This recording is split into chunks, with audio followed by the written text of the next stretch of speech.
Hello प्यारे दोस्तों, आज हम तेरे इश्क में पागल एक रोमांटिक प्रेम कहानी का 32वां भाग लेकर आ गए हैं। तो चलिए आज की कहानी को शुरू करते हैं। रेहान और विक्रांत दोनों ही इस होटल के टेरेस पर खड़े हुए थे। उन दोनों के खड़े होने का स्टाइल एक जैसा ही था। अपनी पॉकेट में हाथ डाले दोनों ही सामने की तरफ देख रहे थे। रेहान ने सामने की तरफ देखते हुए ही विक्रांत से कहा, मुझे नहीं लगता था कि आसना ऐसा कुछ करेगी। अब तुमने क्या सोचा है विक्रांत? तो विक्रांत ने भी बिना उसकी तरफ देखे हुए ही कहा, इस इस बारे में मैं सुहाना को कभी नहीं बताऊंगा कि मुझे सच का पता है। अब एक तीर से दो निशाने होंगे। आसना को सबक सबक भी सिखाऊंगा और सुहाना को खुद से दूर भी नहीं जाने दूंगा। वैसे तुम क्या करने वाले हो रेहान? जबकि तुम्हें तो सच का पहले से पता है ना? रेहान ने तिरछी स्माइल के साथ कहा, हाँ जानता हूँ सच पहले से ही, लेकिन रूहानी ने जो किया है उसकी सज़ा तो मैं उसे ज़रूर दूंगा, ताकि आइंदा से वह मुझे छोड़कर जाने के बारे में सपने में भी ना सोचे। तो विक्रांत ने तिरछी स्माइल के साथ कहा, तो यहाँ अब बीवी अपने रूठे हुए पति को मनाएगी, राइट? तो रेहान ने भी स्माइल करते हुए कहा, बिल्कुल। गलती रूहानी की है, उसे मुझ पर भरोसा रखना चाहिए था। अगर बीवी नाराज हो तो पति का फर्ज होता है उसे मनाने का, लेकिन यहाँ अगर पति नाराज हो तो बीवी का भी फर्ज होता है ना अपने पति को मनाने का। अब तुम देखते जाओ विक्रांत, इस रूहानी की अक्ल कैसे ठिकाने लेकर आता हूँ मैं। वहीं रूम में रूहानी और सुहाना अपनी अपनी प्लानिंग करने में बिजी थी। सुहाना सावर लेकर रेडी हो गई थी और रूम में ही चहलकदमी करते हुए बोली, बड़ा शौक है ना मुझे लेकर जाने का। अब की बार मैंने लिखा इस विक्रांत राजावत की बैंड ना बजा दी ना तो मेरा नाम भी सुहाना मिश्रा नहीं। मैं भी प्रतिज्ञा लेती हूँ, उसकी दिन की नींद और रातों का चैन हराम कर दूंगी। हाँ।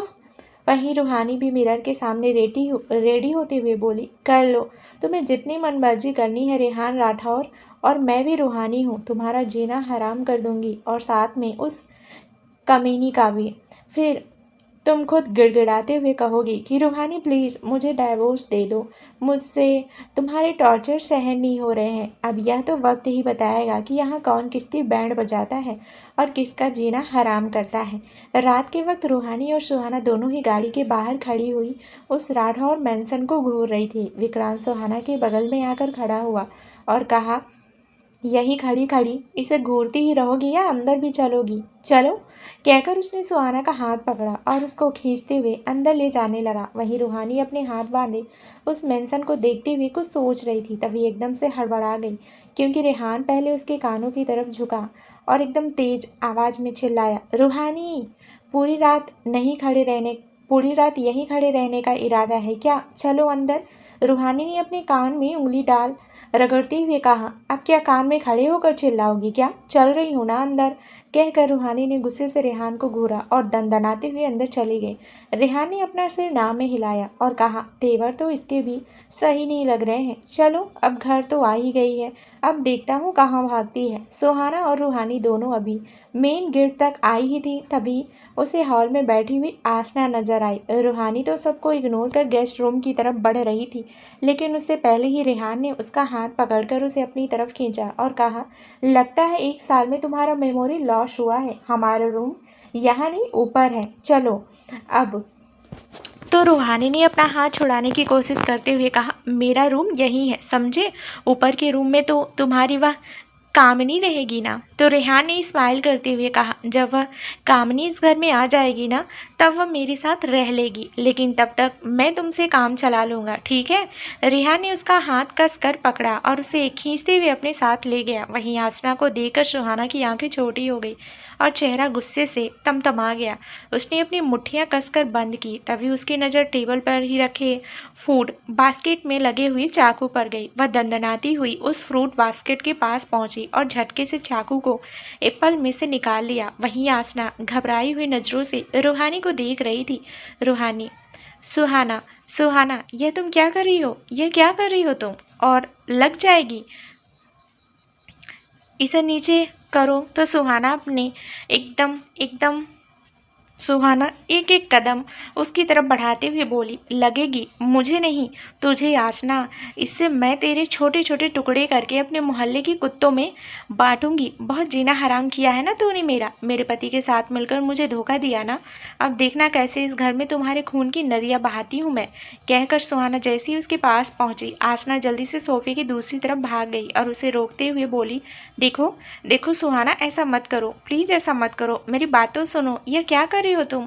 मैं मर जाऊंगी, इससे बहुत जोर से लगेगी। आसना खुद को सुहाना से बचाने के लिए इधर से उधर भागते हुए बोली। तो सुहाना ने कहा, इसे मैं तुम्हें गुदगुदी थोड़ी ना करने वाली हूँ, तुम्हें मारने ही वाली हूँ, वह भी जान से। अब भाग क्यों रही हो? उस वक्त तो बड़े दावे कर रही थी कि मैं विक्रांत से प्यार करती हूँ, मैं उससे शादी करूंगी, विक्रांत मेरे से प्यार करता है। तुम्हारे प्यार की ऐसी की तैसी, अभी तुम्हारे प्यार की हवा निकालती हूँ मैं। अब तो पूरे हॉल में आसना आगे आगे और सुहाना पीछे पीछे, वहीं विक्रांत आराम से सोफे पर बैठे हुए यह ड्रामा एंजॉय कर रहा था। अब कुछ देर बाद आसना फर्श पर पड़ी हुई थी और सुहाना उसके ऊपर बैठी हुई इसके बालों को पकड़कर बोली, अब मरने के लिए तैयार हो जा चुड़ैल। बहुत आंसू रुलाए हैं तुमने मुझे, एक एक आंसू का बदला लूंगी तुमसे मैं। कहकर सुहाना ने एक के बाद एक वार आसना के सीने में कर दिए। नहीं छोड़ूंगी तुम्हें, मार दूंगी जान से, तुम इसी लायक हो। तभी किसी ने उसे जोर से पकड़कर हिलाया। सुहाना ने हड़बड़ाकर अपने आसपास देखा तो आसना तो अभी भी सोफे पर बैठी हुई आराम से मैगजीन पढ़ रही थी। सुहाना ने अपना सिर हल्का सा टेढ़ा करके विक्रांत की तरफ देखा, जो उसे अजीब नज़रों से देख रहा था। तुम फिर शुरू हो गई? तुम्हारी बीमारी ठीक नहीं हुई क्या, जागते हुए सपने देखने की? तो सुहाना ने जल्दी से अपने हाथ की तरफ देखा, और यह चाकू कहाँ गया, और वह जिंदा कैसे बैठी है सामने? उसे तो मैंने मार दिया था। विक्रांत ने आई रोल करते हुए कहा, बस हो गई तुम शुरू, चलो अब अंदर। विक्रांत उसका हाथ पकड़कर अंदर ले आया। वहीं आसना ने जैसे ही विक्रांत के साथ सुहाना को देखा तो एकदम से शॉक्ड होकर खड़ी हो गई। तुम यहाँ क्या कर रही हो? तो विक्रांत ने आसना को घूरते हुए देखा और कहा, इससे तुम्हारा क्या मतलब है? आसना, यह यहाँ क्यों नहीं होगी? इसका घर है, यह यहाँ नहीं होगी तो कहाँ होगी? दरअसल विक्रांत का खुद का बड़ा मन कर रहा था कि इस वक्त वह आसना का मर्डर ही कर दे, लेकिन फिलहाल तो उसके दिमाग में कुछ और ही चल रहा था, इसलिए उसने खुद को शांत बनाया हुआ था। विक्रांत की बात सुनकर आसना हड़बड़ा कर बोली, नहीं, मेरा मतलब वह नहीं था, मेरा मतलब था कि काफ़ी टाइम से ये यहाँ नहीं थी ना, तो बस मैं यह पूछना चाहती थी कि गई कहाँ थी और अचानक से यहाँ कैसे? वही सुहाना जो अभी तक सिर्फ सपने में ही आसना की जान ले रही थी, उसका तो मन कर रहा था कि इसी वक्त आसना के टुकड़े टुकड़े कर दे। फिर भी उसने फेक स्माइल के साथ अपने हाथ बांधते हुए कहा, वह क्या है ना आसना, मैं तपस्या करने के लिए हिमालय पर गई थी। मुझे किसी तांत्रिक ने कहा था कि हमारे इस घर पर किसी चुड़ैल का साया है, तो उसके लिए मुझे एक उपाय बताया था, तो वही उपाय करने मैं हिमालय चली गई। अब उस तांत्रिक ने मुझे कहा है कि मैं इतनी अवेलेबल हो चुकी हूँ कि उस चुड़ैल की अच्छे से बैंड बजा सकूँ। बस फिर मैं लौट आई उस चुड़ैल को अपने सही ठिकाने पहुँचाने के लिए। और कुछ पूछना है तुम्हें? दरअसल सुहाना को देखकर तो आसना का चेहरा वैसे ही उतर गया था। उसे तो पता ही नहीं चला कि विक्रांत सुहाना को लेने के लिए गया हुआ है। वह तो सोच रही थी कि विक्रांत किसी बिजनेस ट्रिप में गया हुआ है। आसना ने जबरदस्ती की स्माइल के साथ कहा, नहीं नहीं, मुझे कुछ नहीं पूछना है। और सही कहा विक्रांत ने कि तुम्हारा ही घर है, जब मर्जी आ सकती हो, जा सकती हो, मुझे क्या। कहकर आसना अपने रूम की तरफ चली गई, क्योंकि इस वक्त उसे बहुत गुस्सा आ रहा था और वह अपने गुस्से को कैसे कंट्रोल कर रही थी यह तो सिर्फ वह ही जानती थी। वहीं सुहाना ने फिर वह फेक स्माइल के साथ विक्रांत की तरफ देखा और कहा, लगता है तुम्हारी स्वीट हार्ट तो नाराज हो गई मुझे देखकर। अब जाओ ना, उसे जाकर मनाओ, और मैं जा रही हूँ अपने रूम में आराम करने के लिए। कहकर सुहाना जैसे ही गेस्ट रूम की तरफ जाने लगी, विक्रांत ने आगे बढ़कर उसे अपने कंधे पर उठा लिया और कहा, तुम्हारे रूम का रास्ता इधर से नहीं उधर से है डार्लिंग, चलो मैं तुम्हें तुम्हारे रूम तक पहुंचा देता हूँ। कहने के साथ ही विक्रांत सीढ़ियाँ चढ़ने लगा। वहीं विक्रांत की पीठ पर मुक्के बरसाते हुए सुहाना चिल्ला रही थी, अरे जाओ ना, अपनी महबूबा को मनाओ, मुझे कहाँ लिए जा रहे हो? बेचारी का दिल दुख रहा होगा ना, तो मरहम लगाओ उसके दिल पर। मेरे साथ तो वफादारी कर नहीं सके, कम से कम उसके साथ तो करो, और तुम्हारे रूम में तो उसको होना चाहिए, मुझे कहाँ ले जा रहे हो? तो विक्रांत डेविल स्माइल के साथ सुहाना को अपने रूम की तरफ ले आया। वहीं दूसरी तरफ आसना ने पूरे रूम में तोड़ फोड़ मचा दी थी।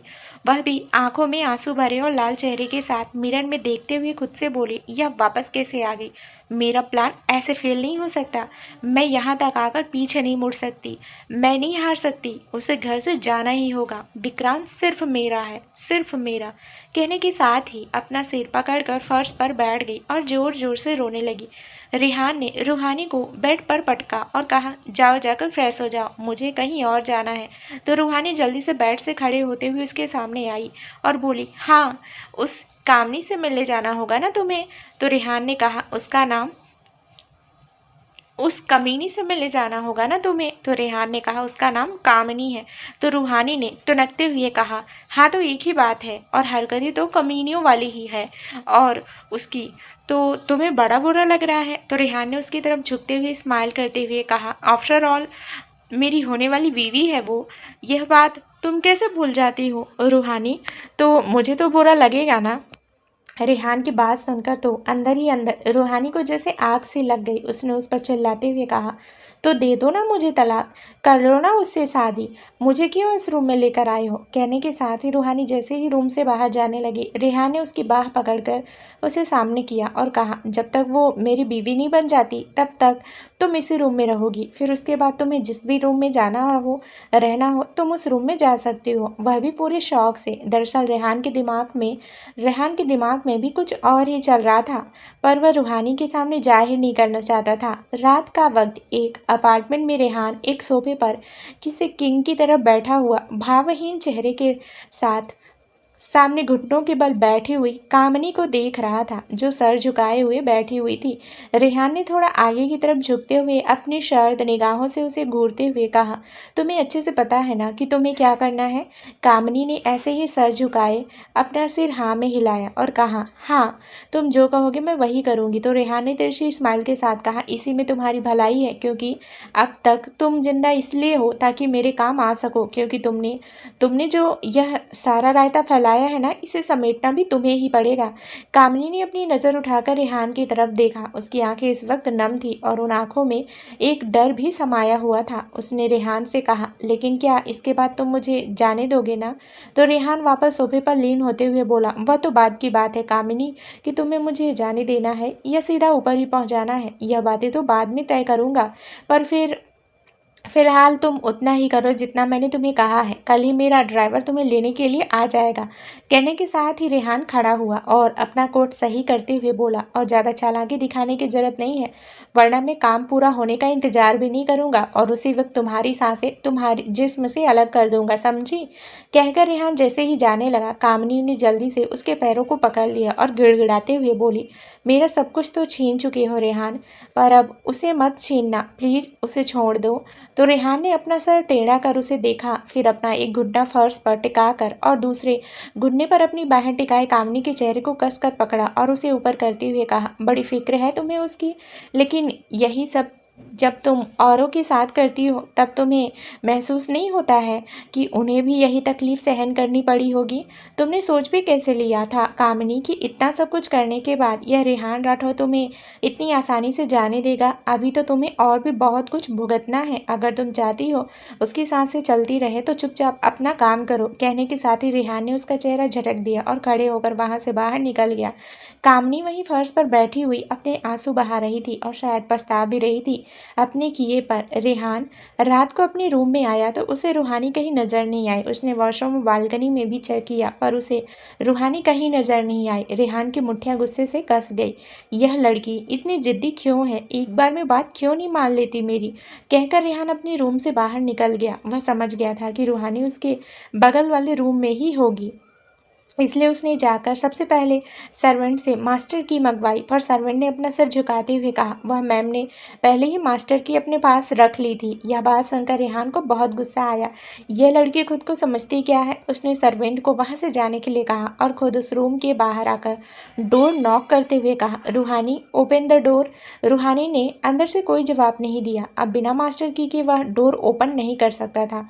उसने एक जोर की किक उस डोर पर मारी और कहा, सुबह तो तो तुम रूम से बाहर निकलोगी ना, फिर तुम्हें बताता हूँ रूहानी, कहकर रेहान वहाँ से चला गया। वहीं रूहानी अभी भी बेड पर बैठे हुए डोर को घूर रही थी। जब उसे तसल्ली हो गई कि रेहान अब चला गया है, तब जाकर उसने गहरी सांस ली। तभी सुहाना वॉशरूम से बाहर आते हुए बोली, यह इतनी देर से डोर कौन पीट रहा है? तो रूहानी आराम से बेड की हेड रेस्ट से टेक लगाते हुए बोली, और कौन होगा, मेरा गुस्सैल पति।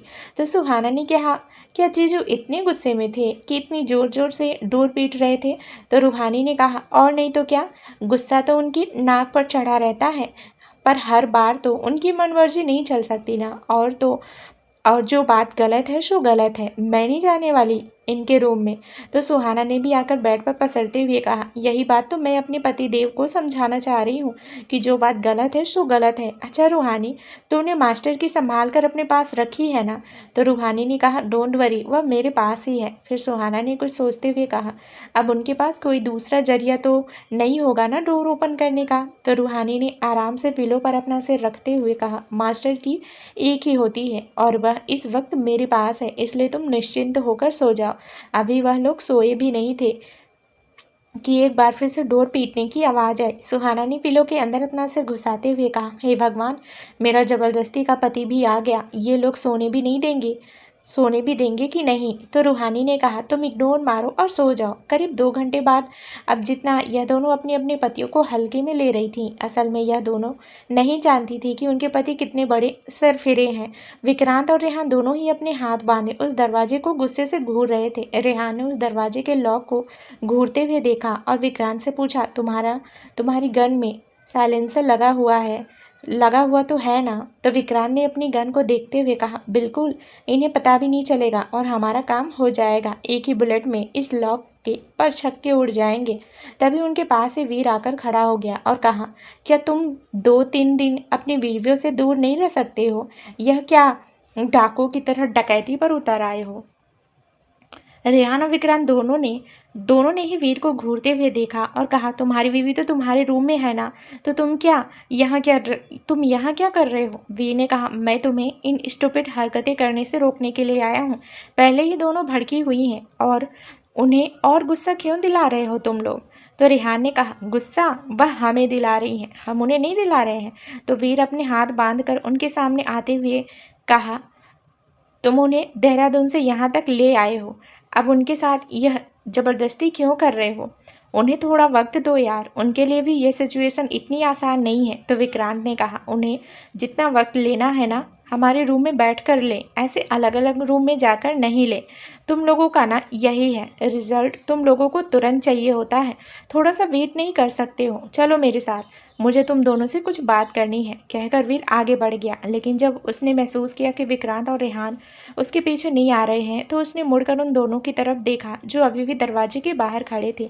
वीर ने अब थोड़ा सा चिल्लाते हुए कहा, इस दरवाजे को घूरने से तुम्हारी बीवियाँ मान नहीं जाएंगी, इसलिए कह रहा हूँ मेरे साथ चलो, ताकि मैं तुम्हें समझा सकूँ कि किस तरह से तुम अपनी बीवी को मना सकते हो। विक्रांत और रेहान ने एक दूसरे की तरफ देखा। चलो, रेहान ने कहा, अब लव गुरु की बात तो माननी ही पड़ेगी। कुछ देर बाद वीर, रेहान और विक्रांत तीनों ही इस वक्त टेरेस पर मौजूद थे। रेहान और विक्रांत दोनों ही सोफे पर बैठे हुए थे और अपना अपना फ़ोन चला रहे थे।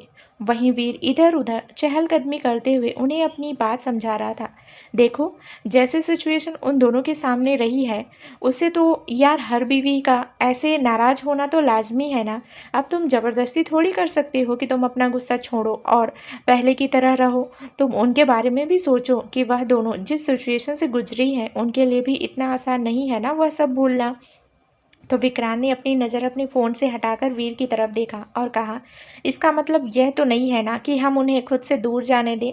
तो वीर ने कहा, तो मैं कब कह रहा हूँ उन्हें खुद से दूर जाने दो? मैं सिर्फ इतना कह रहा हूँ, थोड़ा वक्त दो।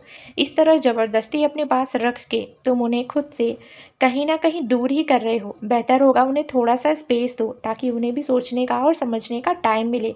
तो रेहान ने अपना फ़ोन साइड में पटकते हुए कहा, 1 साल क्या वक्त कम होता है समझने के लिए? 1 साल दूर रही ना हमसे वो। तो वीर उनके सामने आकर सोफे पर बैठ गया और अपना माथा पीटते हुए बोला, वह 1 साल तुमसे नाराज़ होकर गई थी, चलो ठीक है, तुमने उसे ढूंढ लिया और अपने पास ले आए, लेकिन अब क्या तुम उनसे यह एक्सपेक्ट कर रहे हो कि वह पहले की तरह तुम्हारे साथ रहने लग जाएंगी? उनकी नाराज़गी, उनका गुस्सा, उनका दर्द, उसका क्या? एक बार खुद को उनकी जगह पर रख कर सोचो। अगर तुमने वह सब देखा होता जो रूहानी ने देखा है, तो क्या तुम इतनी आसानी से उसे माफ़ कर देते? रेहान वीर की बात पर चुप हो गया। वहीं अब वीर ने अब विक्रांत की तरफ देखा और पूछा, और तुम विक्रांत, सुहाना ने जो देखा और जिस सिचुएशन में उसने तुम्हें और आसना को देखा है, क्या तुम कभी भी सुहाना को किसी और के साथ इस सिचुएशन में देखकर सब कुछ भुला देते? बोलो। विक्रांत ने अपने दांत पीसते हुए कहा, मैं उसी वक्त उसकी जान ले लेता। तो वीर ने कहा, यही बात मैं तुम्हें कहना चाह रहा हूँ।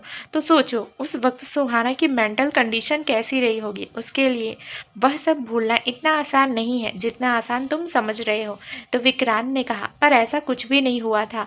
यह सारा रायता उस आसना ने फैलाया है। मन तो करता है कि उसको। तभी विक्रांत बोलते बोलते चुप हो गया, क्योंकि कुछ भी हो, आसना थी तो इस घर की बेटी ही ना, और रेहान की बहन। तभी रेहान ने कहा, चिंता मत करो, उसे सबक तो मैं भी सिखाना चाहता हूँ। मुझे नहीं पता था कि आसना यह सब करेगी। फिर रेहान ने वीर की तरफ देखते हुए पूछा, तो अब तुम बताओ क्या करें? जब इतना ज्ञान दे ही रहे हो तो थोड़ा सा ज्ञान और बांट दो। तो वीर ने अपनी बत्ती से दिखाते हुए देखा देखा, अब इतनी भी तारीफ मत करो मेरी। इतने भी ज्ञानी नहीं हूँ मैं। बस कभी कभी लगता है कि मैंने जन्म ही इसलिए लिया है कि तुम दोनों के फैले हुए रायतों को समेटता फिरूं। फिलहाल के लिए तुम उन दोनों को स्पेस दो। अगर वह उस रूम में रहना चाहती हैं तो रहने दो, और अगर जबरदस्ती अपने रूम में मत लेकर आओ। समझे? आगे का जो होगा देखा जाएगा। आखिरकार मन मार कर रेहान और विक्रांत को भी वीर की बात माननी पड़ी, क्योंकि कहीं ना कहीं उन्हें भी वीर की बात सही लग रही थी। सुबह डाइनिंग टेबल पर सभी बैठे हुए अपना ब्रेकफास्ट कर रहे थे, तभी माहिरा भी वहां आकर वीर के बगल में बैठ गई। माहिरा ने सुहाना और रूहानी दोनों को इग्नोर किया, जिस वजह से रूहानी और सुहाना को बड़ी हैरानी हुई कि वह दोनों कल रात से यहाँ आई हुई है और माहिरा उनसे मिलने भी नहीं आई, और अभी भी उसे बिल्कुल इग्नोर कर रही है, जैसे कि वह यहाँ है ही नहीं।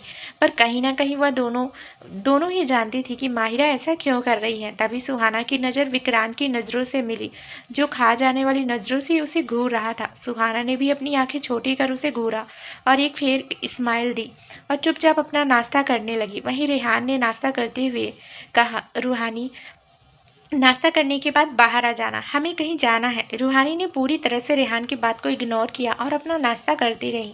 रूहानी ने जब रेहान की बात का कोई जवाब नहीं दिया तो रेहान ने उसे घूरते हुए उसे सख्त आवाज में कहा, मैंने तुम्हें कुछ कहा है, सुना कि नहीं? रूहानी ने अभी भी उसकी बात का जवाब नहीं दिया। रूहानी का इस तरह से रेहान को इग्नोर करना रेहान को गुस्सा दिला रहा था, पर अभी वह सबके सामने रूहानी को ज़्यादा कुछ कह भी नहीं सकता था, इसलिए वह भी चुपचाप नाश्ता करने लगा। पर मन ही मन उसे रूहानी पर बहुत गुस्सा आ रहा था। वहीं आसना तो कब से विक्रांत को ही देखी जा रही थी। उसका तो जी अंदर ही अंदर इतना जल रहा था विक्रांत को इस तरह से सुहाना की तरफ देखते हुए देख। तभी विक्रांत ने सुहाना की तरफ देखते हुए ही आसना से पूछा, आसना तुम अभी फ्री हो ना? विक्रांत की बात सुनकर आसना तो एकदम से खुश हो गई, पर उसने अपनी खुशी को थोड़ा छिपाते हुए कहा, हाँ विक्रांत बोलो। तो विक्रांत ने स्माइल करते हुए आसना से कहा, काफ़ी टाइम से हम दोनों बाहर नहीं गए हैं ना आसना, चलो आज तुम्हें मैं शॉपिंग के लिए लेकर चलता हूँ। वैसे भी तुम हमेशा कहती हो ना कि मैं तुम्हारे साथ कहीं बाहर नहीं जाता। विक्रांत की बात सुनकर रूहानी और माहिरा दोनों ही हैरानी से विक्रांत की तरफ देखने लगी। वहीं सुहाना जो सर झुकाए अपना नाश्ता कर रही थी, उसके हाथ एकदम से रुक गए, पर उसने विक्रांत की तरफ नजर उठाकर नहीं देखा। विक्रांत तो सुहाना के एक एक एक्सप्रेशन को नोट कर रहा था, लेकिन सुहाना भी एक्सप्रेशन लेस होकर चुपचाप सर झुकाए हुए अपना नाश्ता कर रही थी।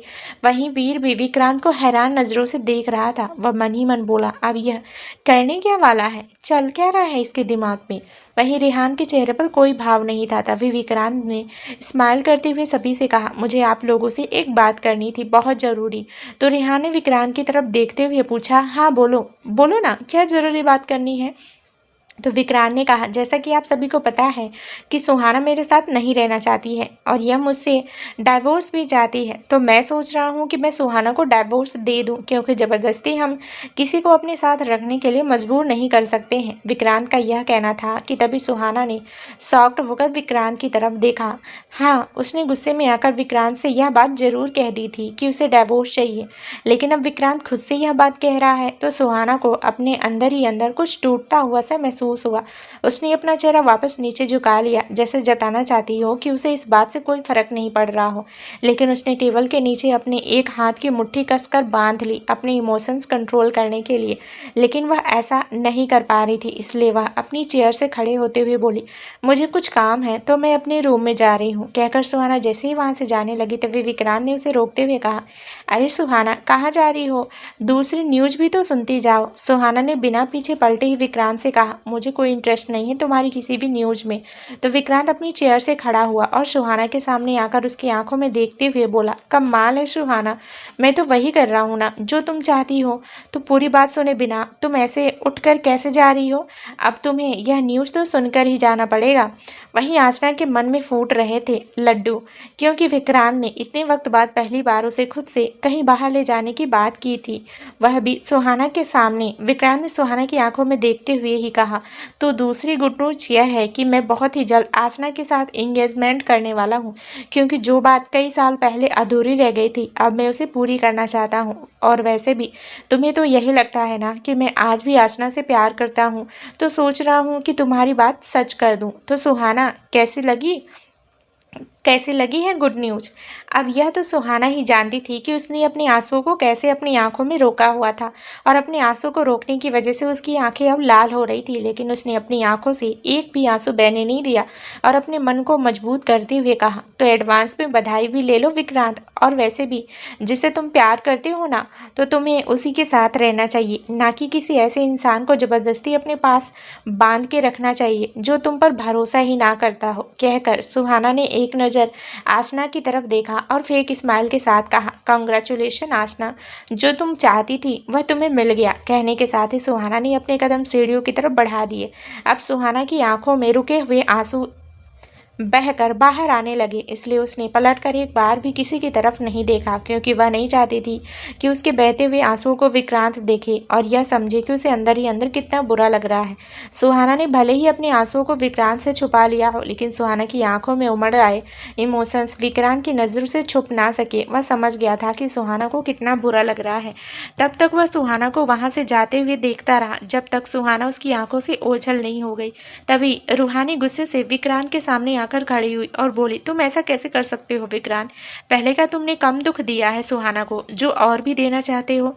तो विक्रांत ने रूहानी से कहा, यह दर्द सुहाना ने खुद चुना है, मैंने नहीं दिया। मैं तो गया था ना उसे लेने देहरादून, लेकिन वह तो मानने को राजी ही नहीं है। उसको तो मुझसे अलग रहना है, तो अब मैं उसकी खुशी के लिए उसे अपने आप से अलग कर रहा हूँ ना। फिर उसने स्माइल करते हुए आसना की तरफ देखा और कहा, और वैसे भी पहला प्यार कभी भुलाया नहीं जाता है। ये बात भी मुझे सुहाना ने ही कही थी, पर सच ही कहा, अब मैं अपने पहले प्यार से ही शादी करूँगा। कहने के साथ ही विक्रांत ने अपना हाथ आसना की तरफ बढ़ाया। आसना जल्दी से आकर विक्रांत के सीने से लग गई। इस वक्त वह बहुत ही ज़्यादा खुशी महसूस कर रही थी, जैसे उसे दुनिया जहाँ की दौलत मिल गई हो। रूहानी को तो इस वक्त आसना और विक्रांत पर इतना गुस्सा आ रहा था, उसका तो मन कर रहा था कि वह दोनों को पीट दे। अभी वह उसे कुछ और कहने वाली थी, तभी रेहान ने उसका हाथ पकड़ा और उसे अपने साथ ले जाते हुए कहा, अब तुम इन सब मामलों में पड़ने से पहले मेरे साथ चलो। रूहानी ने अपना हाथ छुड़ाने की कोशिश करते हुए कहा, तो मुझे ज़बरदस्ती कहाँ लिए जा रहे हो? तुम भी कर लो ना फैसला उस कामनी से शादी करने का। तो रेहान ने कहा, हाँ फैसला तो करूँगा, पर पहले तुम्हें कुछ दिखाना है और कुछ सुनाना है, उसके बाद फैसला तुम करना कि मुझे क्या करना चाहिए। कहने के साथ ही वह रूहानी को ज़बरदस्ती खींचते हुए मेंशन के बाहर ले गया। वहीं विक्रांत ने आसना को थोड़ा दूर किया और कहा, मुझे ज़रा अपनी बीवी से, मतलब जो कुछ दिन की बीवी है, उससे कुछ बात करनी है, मैं अभी आता हूँ। कहने के साथ ही जैसे ही विक्रांत सीढ़ियों की तरफ जाने लगा, आसना ने उसका हाथ पकड़ लिया और कहा, तुम मुझसे और क्या बात करने वाले हो? तुमने अपना फैसला सुना दिया ना उसको। दरअसल आसना को कहीं ना कहीं यह डर लग रहा था कि कहीं सुहाना की वजह से विक्रांत अपना फैसला बदल ना ले। तो विक्रांत एक बार फिर से आसना के पास आया और स्माइल करते हुए बोला, तुम टेंशन मत लो, मेरा फैसला नहीं बदलने वाला। अब मैं तुमसे ही शादी करूंगा, इसलिए तुम जाकर अब रेडी हो जाओ, हम कुछ देर में बाहर निकलते हैं। आसना ने जल्दी से अपना सिर हाँ में हिलाया और अपने रूम की तरफ भाग गई। वहीं विक्रांत ने अपने कदम सीढ़ियों की तरफ बढ़ा दिए। माहिरा यह सब तमाशा बैठे हुए देख रही थी। उसने वीर से कहा, वीर यह चल क्या रहा है? तुम्हारे दोनों दोस्तों का दिमाग खराब हो गया है क्या? एक पता नहीं कहाँ रूहानी को जबरदस्ती बाहर ले गया है और दूसरा आसना से शादी करने वाला है। हो क्या रहा है यह सब? वीर ने बेचारी सी शक्ल बनाते हुए कहा। मेरे दोनों दोस्त की सरफिरे हैं, बट डोंट वरी, वह कुछ गलत नहीं करेंगे। वह दोनों अक्सर हर सीधे काम को उल्टे तरीके से ही करते हैं, पर काम सही करेंगे, इसलिए तुम्हें इतना हाइपर होने की जरूरत नहीं है। तो माहिरा अपनी चेयर से खड़े होते हुए बोली, मेरा दिमाग का यहाँ दही हो गया है सच में। जिसको देखो हर कोई अपनी मनमर्जी कर रहा है। इरिटेट होकर माहिरा वहां से चली गई। रिहा ने रूहानी को जबरदस्ती गाड़ी में बैठाया और दूसरी तरफ से आकर ड्राइविंग सीट पर बैठते हुए अपनी सीट बेल्ट लगाते हुए कहा, मैं तुम्हारी हरकतें बर्दाश्त कर रहा हूँ रूहानी, तो इसका मतलब यह नहीं कि तुम मेरे सिर पर ही चढ़ जाओ। तो रूहानी गाड़ी का डोर खोलने की कोशिश करते हुए बोली, पहले तुम गाड़ी का डोर अनलॉक करो, मुझे बाहर जाना है। रेहा ने गाड़ी स्टार्ट करते हुए कहा, अब तो तुम तभी यहाँ से बाहर निकलोगी जब हम अपनी मंजिल तक पहुँच जाएंगे, इसलिए चुपचाप बैठ ही रहो। वहीं सुहाना भागते हुए अपने रूम में आई और जल्दी से वॉशरूम में घुस गई। जल्दबाजी में वो रूम का डोर बंद करना भूल गई थी। उसने जल्दी से शावर ऑन किया और घुटने मोड़कर वहीं दीवार से टेक लगाए नीचे बैठ गई, क्योंकि अब वह अपने आंसू नहीं रोक सकती थी। उसे नहीं लगा था कि विक्रांत इतनी जल्दी कोई फैसला ले लेगा। अब तो वह खुद भी नहीं समझ पा रही थी कि एक तरफ तो विक्रांत के साथ रहना चाहती है और दूसरी तरफ वो विक्रांत के फैसले से इतनी एक तरफ वो विक्रांत के साथ नहीं रहना चाहती और दूसरी तरफ ही वो विक्रांत के फैसले से इतनी दुखी हो रही है। यहाँ तो वही बात हो गई ना कि ना ना रहा भी जाए और ना सहा भी जाए। वहीं विक्रांत सुहाना के रूम में आया तो पानी गिरने की आवाज़ से ही वह समझ गया कि सुहाना इस वक्त वॉशरूम में है। उसने वॉशरूम का डोर नॉक करते हुए कहा, सुहाना बाहर आओ, मुझे तुमसे बात करनी है। सुहाना जो अंदर मुंह पर हाथ रखे रो रही थी, उसने चिल्लाते हुए कहा, मुझे नहीं करनी तुमसे कोई बात, और तुम यहाँ क्या कर रहे हो? जाओ ना आसना के साथ, वह तुम्हारा वेट कर रही होगी ना शॉपिंग पर जाने के लिए। अब भले ही सुहाना नहीं जताना चाह रही थी कि वह कितनी दुखी है, लेकिन फिर भी वह यही जता रही थी कि उसे विक्रांत की बातें कितनी बुरी लगी है। सुहाना की आवाज़ से विक्रांत समझ गया था कि सुहाना अंदर बैठी हुई रो रही है। उसने इस बार थोड़ी सख्ती से कहा, सुहाना चुपचाप चुपचाप से डोर ओपन कर दो, वरना मैं डोर तोड़कर अंदर आ जाऊंगा। सुहाना ने विक्रांत की बात का कोई जवाब नहीं दिया। विक्रांत ने जैसे ही दरवाजे को हल्का सा धकेला, डोर अपने आप ही खुल गया। अंदर जाकर विक्रांत ने देखा कि सुहाना सावर के नीचे बैठी हुई घुटनों में मुंह छिपाए रो रही थी और सावर के पानी में भीग भी रही थी। सुहाना को ऐसे देखकर विक्रांत को बहुत बुरा लगा। उसने पहले जाकर शावर को बंद किया और फिर पंजों के बल सुहाना के सामने बैठ गया। विक्रांत ने सुहाना के सिर पर हाथ फेरते हुए कहा, अब इतना रो क्यों रही हो सुहाना? तुम जो चाहती थी मैं वही तो कर रहा हूँ। सुहाना ने अपना चेहरा उठाकर विक्रांत की तरफ देखा। रोने की वजह से उसकी आंखें पूरी तरह से लाल हो गई थी और पानी में भीगने की वजह से वह ठंड से कांप भी रही थी, पर उसकी आंखों में ढेर सारा गुस्सा समाया हुआ था विक्रांत के लिए। दरअसल सुहाना का नेचर ऐसा ही था, वह अपने मन में ज़्यादा देर तक बातें नहीं रख पाती थी और ना ही वह अपने इमोशंस कभी छिपा पाती थी। उसके दिल में जब जो आता था वह जाहिर कर देती थी। आज भी उसने बहुत कोशिश की थी अपने जज्बातों को कंट्रोल करने की, पर नहीं कर पाई और कहीं ना कहीं विक्रांत अच्छे से जानता था कि सुहाना ऐसा ही रिएक्ट करेगी। विक्रांत सवालिया नज़र से सुहाना की तरफ देख रहा था, पर सुहाना ने गुस्से से अपना चेहरा दूसरी तरफ फेर लिया और कहा, चले जाओ यहाँ से, तुम्हारी वह आसना तुम्हारा वेट कर रही होगी। विक्रांत कुछ पल तो सुहाना को देखता रह गया, फिर उसने गहरी सांसें ली और सुहाना की बाह पकड़कर उसे खड़ा किया और कहा, चलो, पूरी तरह से भीग चुकी हो, जाकर चेंज करो। सुहाना ने गुस्से से अपना हाथ छुड़ाते हुए कहा, हाँ तो ठीक है ना, बीमार हो जाऊंगी तो अच्छा है, मर जाऊंगी तुम्हें क्या फ़र्क पड़ता है? सुहाना का यह कहना था कि विक्रांत ने कसकर उसकी बाह पकड़ी और कहा, क्या कहा तुमने? मरने की बात करोगी मेरे सामने? दोबारा अगर यह सब बोला ना सुहाना अपने लिए, तो मुझसे बुरा कोई नहीं होगा।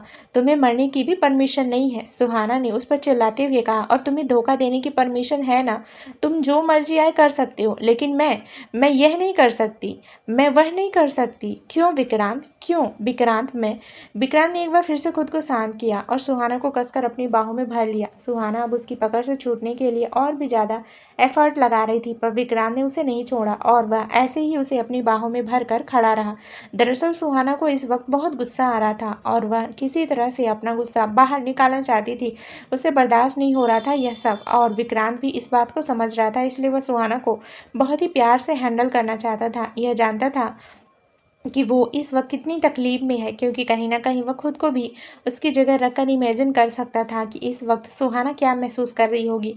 वह प्यार से सुहाना के बालों को सहला रहा था और उसे शांत करने की कोशिश कर रहा था। सुहाना विक्रांत के सीने पर मारते हुए चिल्ला रही थी, छोड़ दो मुझे, तुम झूठे हो, तुम बहुत बुरे हो, तुमने और उस आसना के साथ मिलकर मुझे धोखा दिया, तुम बहुत ही ज़्यादा बुरे हो विक्रांत, तुमने मेरा दिल तोड़ दिया। तुम उसी से प्यार करते थे ना। तुमने मुझसे झूठ बोला कि तुम मुझसे प्यार करते हो। तुमने यह भी झूठ बोला कि तुम्हारा पहला प्यार मैं थी। तुम बहुत बड़े वाले झूठे हो। मुझे नहीं रहना तुम्हारे साथ। विक्रांत सुहाना को अपनी बाहों में भरे उसकी हर एक शिकायत को सुन रहा था, पर उसने उस पर से अपनी पकड़ ढीली नहीं की। वह सुहाना को अपना गुस्सा निकालने दे रहा था। आखिरकार कुछ देर बाद सुहाना थक कर चुप हो गई और विक्रांत की शर्ट पकड़कर उसके सीने से लगे खिसकने लगी। विक्रांत ने उसे अपनी गोद में उठाया और वॉशरूम से बाहर ले आया और लाकर उसे बेड पर बैठा दिया। फिर पंजों के बल उसके घुटने के पास बैठा और उसके दोनों हाथों को अपने हाथों में लेकर कहा, नहीं रह सकती तुम मेरे बिना सुहाना। तो क्यों यह जिद कर रही हो? क्यों खुद को इतनी तकलीफ दे रही हो? क्या तुम मुझे आसना का होने दोगी? क्या तुम बर्दाश्त कर पाओगी यह सब? नहीं ना। विक्रांत यह सब उसकी आंखों में देख बोल रहा था। विक्रांत ने एक बार फिर सुहाना से पूछा, बोलो, देख पाओगी मुझे आसना के साथ? हो जाने दोगी उसका मुझे? सुहाना ने अपना सिर ना में हिलाया और कहा, नहीं, मैं तुम्हें किसी और के साथ नहीं देख सकती। सिर्फ मैं ही तुमसे लड़ सकती हूँ, मैं ही तुमसे झगड़ सकती हूँ, मैं ही तुम्हें परेशान कर सकती हूँ और मैं ही तुम्हें प्यार कर सकती हूँ। पर मैं क्या करूँ? जब जब मुझे वह वक्त याद आता है तो मेरे दिल में बहुत दर्द महसूस होता है, मुझसे बर्दाश्त नहीं होता। कुछ देर चुप रहने के बाद सुहाना ने फिर कहा, काश कि वह सब झूठ हो।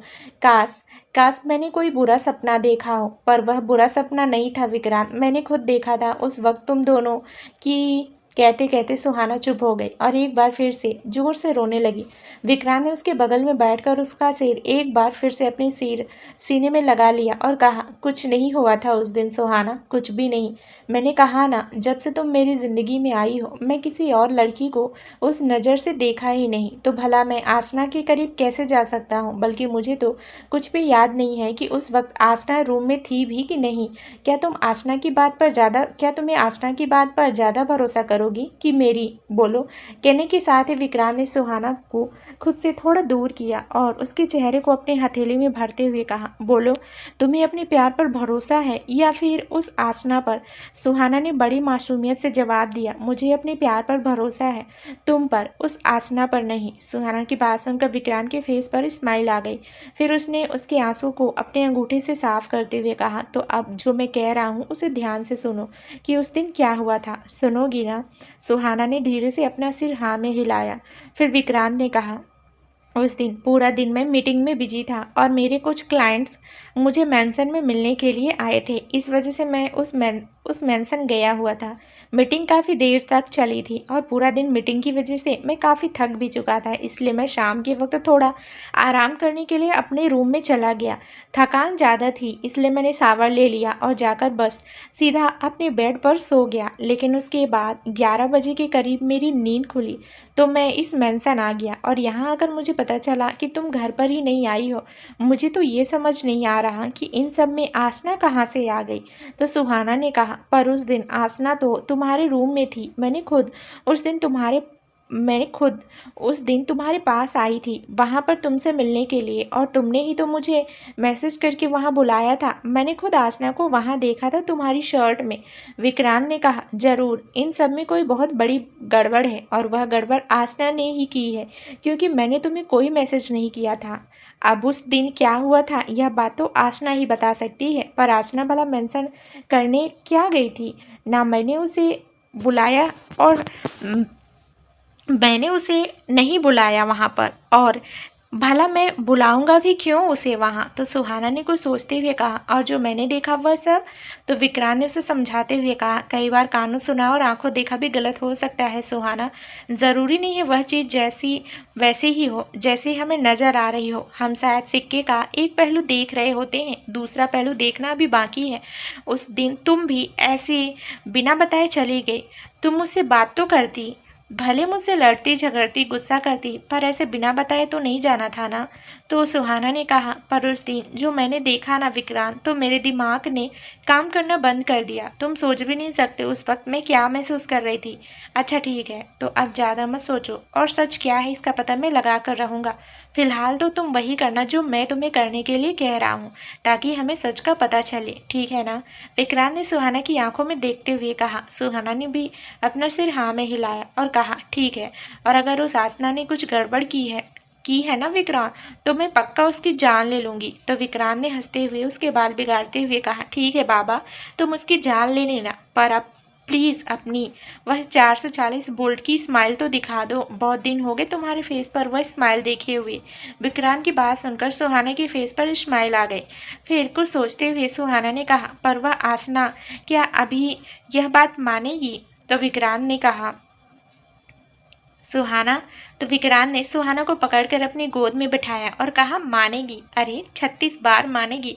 बस दिक्कत यह है कि वह इस घर की बेटी है, इसलिए मैंने अब तक उसे जिंदा छोड़ा है, वरना कब का उसे निपटा ही देता। उसकी हरकतें ऐसी ही है। अच्छा वह सब छोड़ो, अब अपना मूड ठीक करो और मेरा भी। सुहाना ने कहा, और तुम्हारा मूड कैसे ठीक करूं? तब विक्रांत ने कहा, तुम्हें पता नहीं है मेरा मूड कैसे ठीक होता है? सुहाना ने उसे सवालिया नजरों से देखा, जैसे पूछ रही हो कि तुम्हारे कहने का मतलब क्या है। तो विक्रांत ने अपनी आई रोल करते हुए कहा, अरे बाबा मुझे किस करो। तो सुहाना ने मुंह बनाते हुए कहा, मुझे नहीं आता किस करना। तो विक्रांत उसके गालों को कस कर पकड़ते हुए कहा, झूठ मत बोलो, उस दिन रात को तुमने अच्छा खासा टैलेंट दिखाया है अपना, मतलब तुम्हें बहुत कुछ आता है। उस रात की बात सुनकर सुहाना ने शर्म से अपना चेहरा विक्रांत के सीने में छुपा लिया और कहा, उस रात की बात मत करो विक्रांत, मुझे नहीं याद उस रात क्या हुआ था।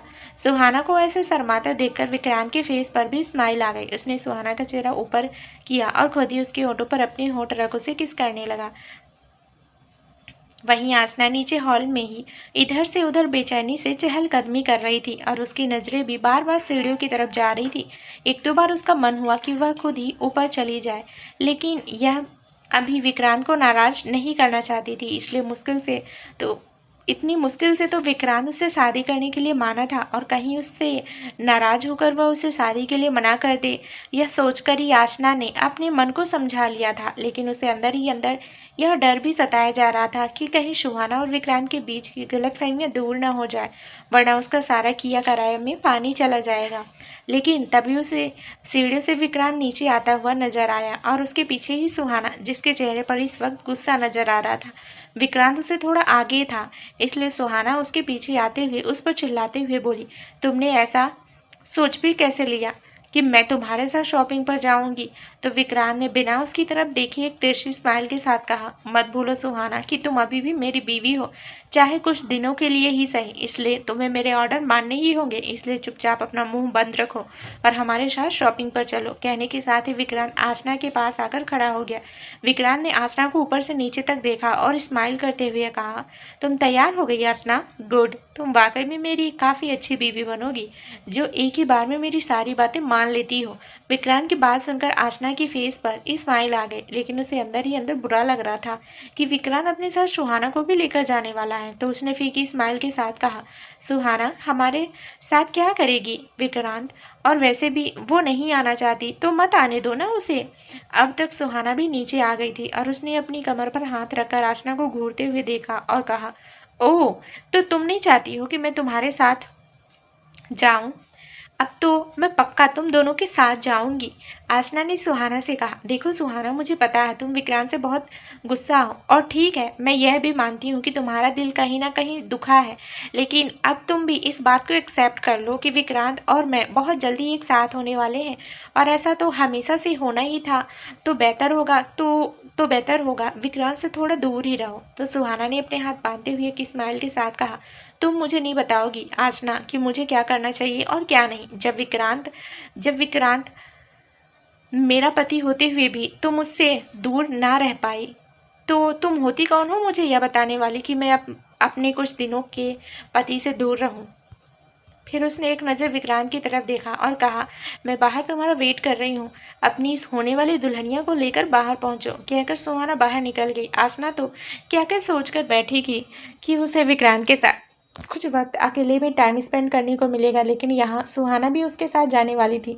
वह अंदर ही अंदर इस बात से बहुत कुढ़ रही थी, लेकिन वह विक्रांत के सामने कुछ रिएक्ट भी नहीं कर सकती थी। विक्रांत ने अपने कंधे उचकाते हुए कहा, जब तक कि वो मेरी बीवी है तब तक तो आसना तुम्हें इसे बर्दाश्त करना ही होगा। पर आसना ने थोड़ी नाराज़गी से कहा, पर तुम्हें क्या ज़रूरत थी उसे अपने साथ ले जाने के लिए बोलने की।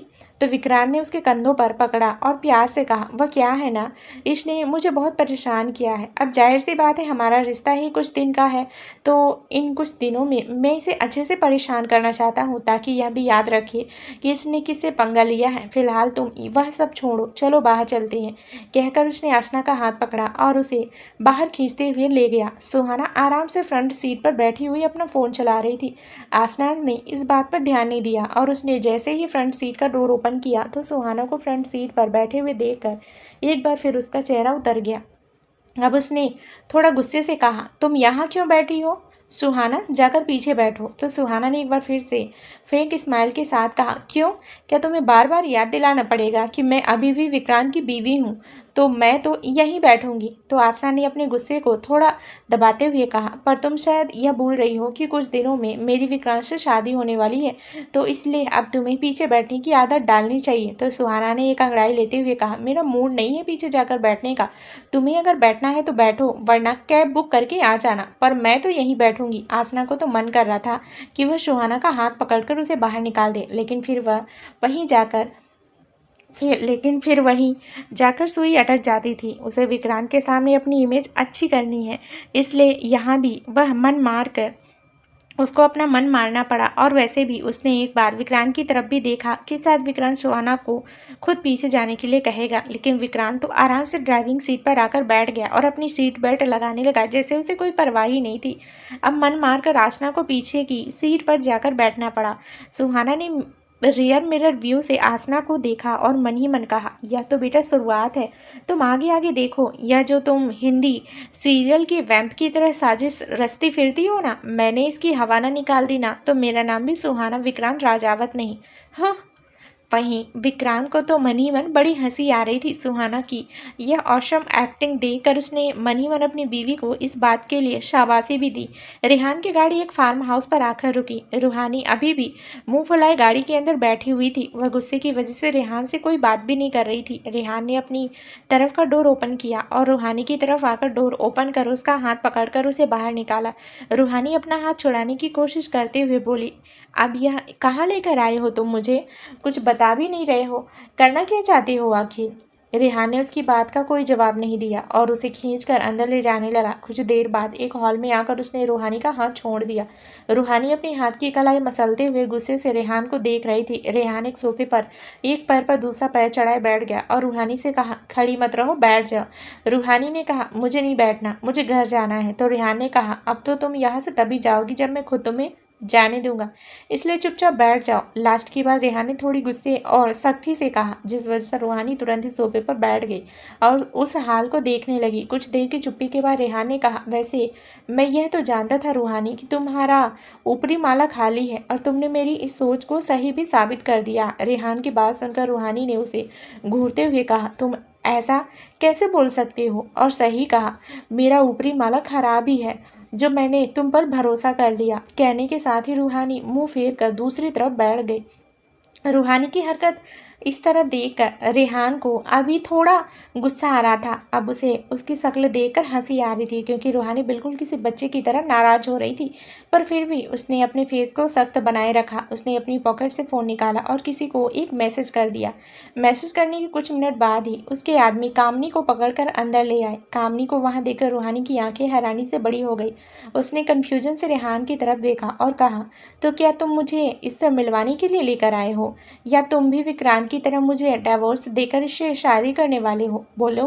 कामनी चुपचाप सिर झुकाए वहीं खड़ी हुई थी, पर रूहानी तो इस वक्त काफ़ी गुस्से में थी। इस वजह से उसने कामनी की हालत पर गौर नहीं किया। रेहान ने कुछ देर रूहानी को देखा और फिर कहा, चुपचाप बैठ जाओ, मैं तुम्हें यहाँ क्यों लेकर आया हूँ यह तुम्हें अभी पता चल जाएगा। रूहानी एक बार फिर से सोफे पर बैठ गई। फिर रेहान ने अपने आदमियों को वहाँ से जाने के लिए कहा। उसके आदमी भी उसका ऑर्डर मानकर वहाँ से चले गए। अब उस हॉल में सिर्फ रूहानी सामने रेहान और कामनी ही मौजूद थे। तो रेहान ने कामनी से कहा, हाँ तो कामनी, हाँ तो कमीनी, अब तुम मेरी इस बेवकूफ़ बीवी को अच्छी तरह से बताओ कि तुमने इसे किस तरह से बड़ी ही सफाई से बेवकूफ़ बनाया है। रूहानी वहीं सोफे पर बैठे हुए कभी कामनी को देख रही थी तो कभी रेहान को। उसके फेस एक्सप्रेशन ऐसे थे जैसे पूछना चाहती हो कि आखिर यहाँ चल क्या रहा है। यह तभी कुछ देर की चुप्पी के बाद कामनी ने बोलना शुरू किया, रूहानी, शुरू से ही मैंने जो तुम्हें रेहान के खिलाफ कहा था वह सब झूठ था। वह रिपोर्ट्स वगैरह भी झूठी ही थी। यहाँ हाँ सही था कि मैं प्रेग्नेंट हुई थी और मैंने अबॉर्शन भी करवाया था, लेकिन मैं रेहान से प्रेग्नेंट नहीं हुई थी बल्कि अपने बॉयफ्रेंड साहिल से प्रेग्नेंट थी। बल्कि रेहान और मेरे बीच में तो किसी भी तरह का फिजिकल रिलेशन रहा ही नहीं। कामनी की बात सुनकर रूहानी तो एकदम शॉक्ड ही रह गई। तभी कामिनी ने आगे कहा, और उस दिन वह होटल रूम में वह सब भी मैंने तुम्हारे दिमाग में गलतफहमियां डालने के लिए किया था। दरअसल मुझे पता चला था कि रेहान उस होटल में एक मीटिंग अटेंड करने के लिए आया हुआ है, इसलिए मैंने यह सारा ड्रामा रचा था। मैंने रेहान को ही फ़ोन करके अपनी मदद करने के लिए होटल रूम में बुलाया था, और रेहान वह तो मेरी मदद करने ही आया था, लेकिन जैसे ही मैंने तुम्हें वहाँ आते हुए देखा तो तुरंत ही मैं रेहान के सीने से लग गई, जबकि रेहान ने मुझे गले से नहीं लगाया था, वह तो मुझे खुद से दूर कर रहा था। लेकिन तुम्हें ऐसा लगा कि हम दोनों, बस तुमने वही सोचा जो मैंने तुम्हें दिखाना चाहती थी। पर जैसे ही तुम वहाँ से चली गई, रेहान ने झटकी से मुझे खुद से दूर कर दिया था। उसने मुझ पर बहुत गुस्सा भी किया था। कामनी ने आगे कहा, यह सही था कि कुछ दिनों से रेहान मेरे कांटेक्ट में था। दरअसल मैं ही रेहान को इमोशनली ब्लैकमेल करते हुए कहा था कि साहिल मुझे बहुत टॉर्चर कर रहा है। यहाँ तक कि उसने मेरी कई सारी प्राइवेट वीडियो भी ले रखी है, जिस वजह से वह मुझे ब्लैकमेल कर रहा है।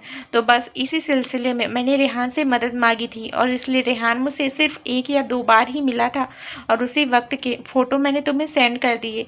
बाकी रेहान का इंटेंशन कभी गलत नहीं था, और मैंने ही रेहान से कहा था कि इस बारे में वह किसी को कुछ ना बताए, यहाँ तक कि तुम्हें भी नहीं। यह सब मेरी एक चाल थी तुम दोनों के बीच में गलत फहमियाँ क्रिएट करने की, क्योंकि शुरू से ही साहिल और मेरी नज़र रेहान की प्रॉपर्टी पर थी। पहले भी मैंने ही रेहान को अपने प्यार के जाल में फंसाया था। मुझे लगा था शादी करने के बाद मैं रेहान की आधी प्रॉपर्टी की मालकिन बन जाऊंगी, और शादी करने के कुछ दिन बाद ही मैं रेहान को डाइवोर्स भी दे दूंगी। एलिमनी से मिला सारा पैसा हम साहिल के बिजनेस में लगाएंगे।